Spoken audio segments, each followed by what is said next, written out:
Well, if you can tell, I seem to have become fairly obsessed with this image. Yeah, it's pretty nice. I think I'm definitely gonna maybe do something with it and turn it into a playmat. I don't know. I might poke out some of the individuals and darken them, and I don't know. I'll mess around with it. Anyway, bit off topic. Okay, last time around we discussed some of the imagery we could locate within this to sort of give us an idea of what might be coming in Dusk Till Dawn. So we noted that, for instance, down the bottom we had Bolton, and then over in the middle we had Dorinthia. On the left here we had Oldhim, and actually next to Oldhim, a bit further in the crowd, we have what kind of looks like Lexi to me. So we can see these four heroes are on their way to Solana, and therefore may represent the allies of Prism that we might see featured in Dusk Till Dawn. Again, Oldhim is in need of a reprint, just so that A, Elemental Guardian stays relevant to play, and B, Oldhim himself is at risk, if you will, of cycling out due to the Living Legend. Again, he's gone from Blitz, and he's fairly close. I think he is the top ranked in Classic Constructed. I need to check the leaderboard again. If he's not first, at the very least, he's second. Okay, but that brings us to, well, what I missed. So, in Solana's darkest hour, Prism's heralds have awoken the 8 Archangels of Light to fight alongside their valiant heroes. And if we look at the top half of this mosaic or stained glass window, what can we note? Well, there are 8 individuals, and those 8 individuals are, of course, the heralds. So, I did have the initial thought that they were the Archangels themselves, but they're not. They clearly match exactly as the cards portrayed in Monarch. So in Monarch, Prism has 8 Herald cards that she can essentially summon or play, and they are depicted here. And as we know from that little bit of text, they are the ones that actually call forth the 8 Archangels. So from them, we should be able to actually identify all 8 Archangels and what they actually will represent. So starting off, let's isolate the Heralds and go through one by one which each of them are. So starting off, on the far left, we have the Herald of Erudition. Next, in purple, is the Herald of Judgment. And then at the back in yellow is the Herald of Triumph, followed by the Herald of Rebirth in green. On the right, we have in orange, the Herald of Ravengers. In pink, the Herald of Protection. In the middle, the War Tune Herald in blue. And lastly, in white, we have the Herald of Tenacity. Now that we have the 8 Heralds, we can use them to identify the 8 Archangels, starting off with the Archangel first revealed to us in Dynasty, Soroya. Soroya's Herald is of course the Herald of Erudition, erudition meaning the quality of having or showing great knowledge or learning, therefore representing the Archangel of Knowledge. Now, there's a few important things to note. Starting off, if we go ahead and take a look at the cards side by side, from a first glance, they look almost identical to one another. They both sport orange hair, a golden glowing orb, as well as almost the same posture. So there's a few important things we could infer from this.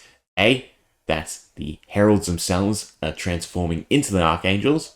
That would be the first correlation given these two cards.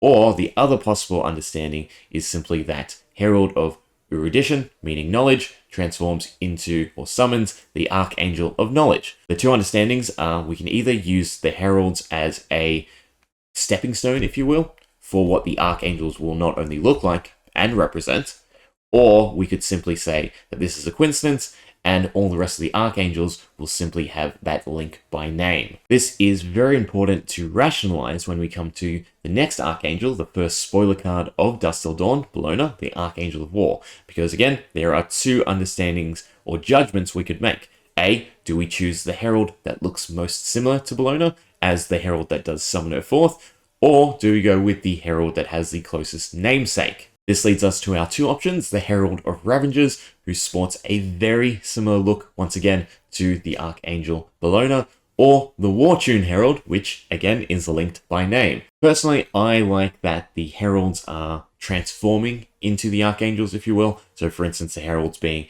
the light illusionist actions, therefore, phantasms, summons, the fact that they are now materializing as their actual angel selves, which are Archangels, I think is a little bit more promising to me. Therefore, I would personally go with the Herald of Ravengers. Now, onto the rest of the Heralds and what Archangels they correlate to. So, the safest and easiest guess to make would obviously be, for instance, the Herald of Judgment leads to the Archangel of Judgment. But where's the fun in that? So why don't we try and guess their abilities? So two things stick out on Bologna and Soroya. Both have Ward 4. And then their abilities. Their abilities sort of play off of their herald. So for instance, the Herald of Erudition wants to put cards into your soul, whereas Soroya to deal arcane damage to any target of your choice. So then, what could we guess for the Archangel of Judgment brought about by the Herald of Judgment? Well, the Herald of Judgment's effect is to prevent your opponent from playing cards from their banished zone until the end of their next turn. So we might see a more severe version of this effect, and the Archangel of Judgment might prevent your opponent from playing any cards from their arsenal until the end of the next turn. Then for the Herald of Triumph, we have attack action cards have -1 while defending Herald of Triumph. Now, aside from Soroya, I'm going to assume that the rest of the Archangels are also going to be Angel Allies rather than Light Illusionists, so they won't have Phantasm and they won't worry about cards defending having 6 or more attack. So we might see a broader version of the Herald of Triumph's ability on the Archangel of Victory as something that will just straight out prevent your opponent from defending with X amount of cards. For the Herald of Rebirth, we have if the Herald of Rebirth hits, put it into your Hero Soul and put up to 1 card with Phantasm from your graveyard on the top of your deck. Now, there's not really any direct correlation between this ability and what a Archangel might have, except for something broad, just like Draw. So for instance, if the Archangel of Fertility or Abundance or Nourishment, whatever you want to sort of draw from Rebirth, attacks and deals damage, you might be able to draw X amount. Now, for the Archangel of Protection brought about by the Herald of Protection, we have if the Herald of Protection hits, put it into your Hero Soul and create a Spectral Shield token.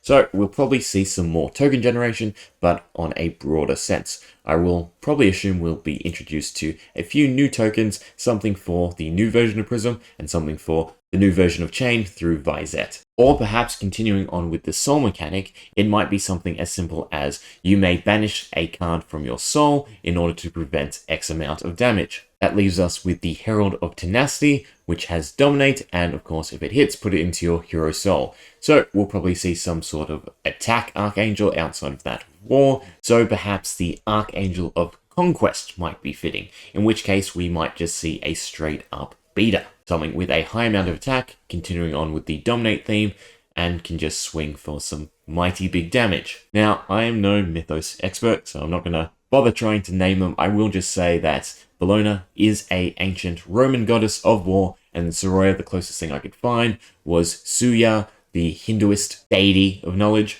So there may be real-world ties to different mythos, but I don't feel comfortable, speculating on that aspect of things. If anything, what I would say, given the little bit of text about the Archangels being the pillars of Solana, that perhaps their epithets might represent more to be, society standards. So for instance, we have Knowledge War. Instead of Judgment, we might have Justice. Instead of Rebirth, we have Harvest. Tenacity could be Courage, and more by the way of virtues rather than direct correlations to the actual names of the heralds. But still, all in all, I thought this was pretty interesting to discuss, and something else I noticed within this beautiful mosaic.